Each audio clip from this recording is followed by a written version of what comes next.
Rahim. Follow the advice of the Holy Prophet ﷺ when he says, when the Akhir Zaman enters, the age of confusion enters, pull yourself away. Go up the mountains. It's simple. Go up the mountains. Pull yourself away from populated areas because there's going to be a lot of confusion there. Even if we have to take just one sheep and to drink milk from that sheep, meaning to have a very simple lifestyle, do that and wait for Sahibul Zaman to appear.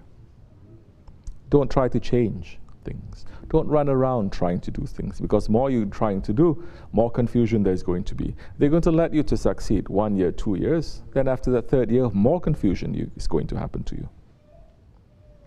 This is what you can do to protect. And once you pull yourself out from that confusion, Prophet ﷺ is also saying, don't try to learn as much Islamic knowledge as you can, also because there's going to be a lot of confusion there.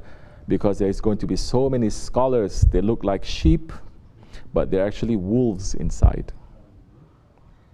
Never forget, Hazrat Mahdi alayhi salam is going to come and he's going to slaughter 70,000 scholars of Islam. That is one of the first things that he's going to do. Because these are the scholars, these are the alims and ulamas that is making the people, majority of the people, to run away from real Islam. So pull yourself back from that.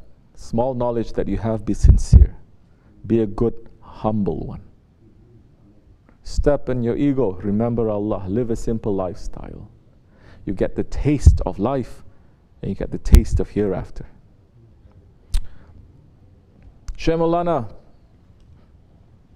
Qaddasallahu Sir saying, if you smoke just one cigarette, you're supporting the kingdom of Shaitan.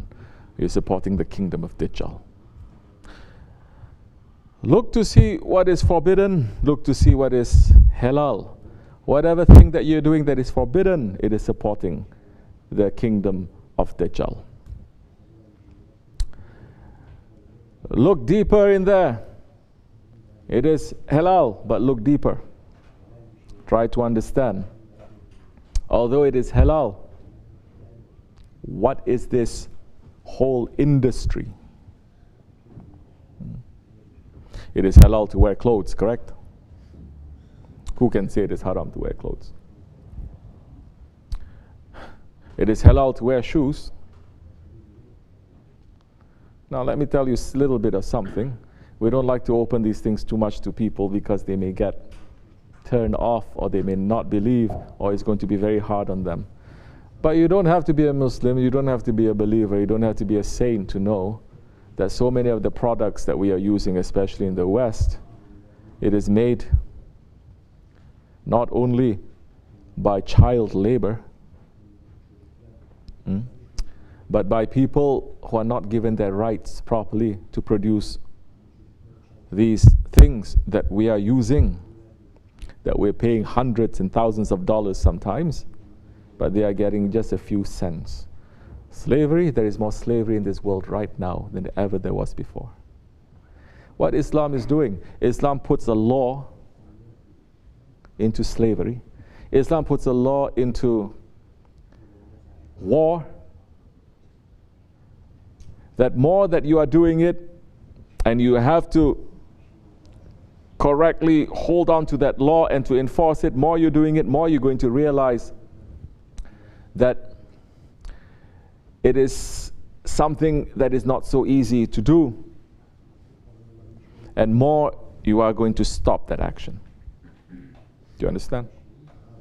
Never before in the history of mankind, until the Holy Prophet ﷺ came, that he says war, and there are rules, strict rules and laws to govern a war. You cannot kill any women or children. You cannot kill the old people. You cannot harm the trees. You cannot harm the livestock. You cannot burn anything. You cannot harm the religious people. You cannot burn and destroy the religious houses. These are laws that the Prophet ﷺ put. So now he's making the war very streamlined.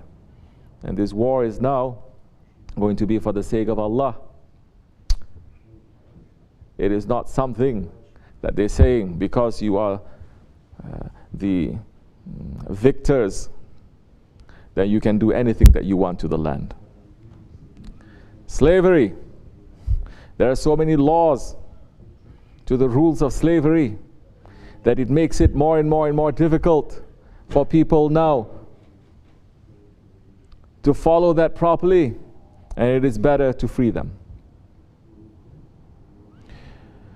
That for every punishment in Islam, that if you do something, for example, if you break your fast during the month of Ramadan without any real reason,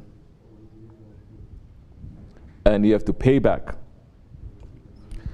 This is one example. And there's so many things in Islamic law that if you break the rules, then what is the punishment? They say you can do this, you can do that, pay money, or you can free a slave. That now all these things is pushing us to what? To saying it is better to grant them freedom.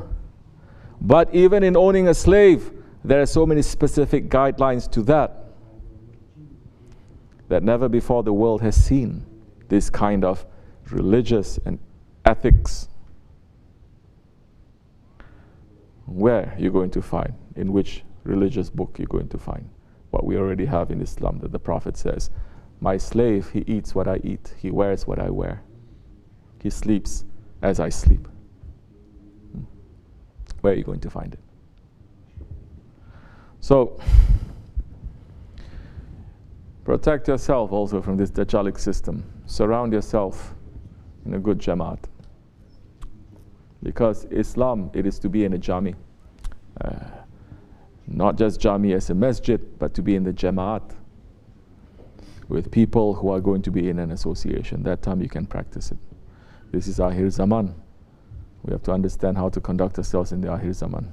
Otherwise, if you don't have wisdom, you may have certain practices, but you don't have the wisdom. You're going to be heedless, and shaitan can just mislead you. You think you're still in Siratul Mustaqim, but you've strayed so far away. You made a detour, you strayed so far away from the main highway that it's going to take you forever to get back, if you get back.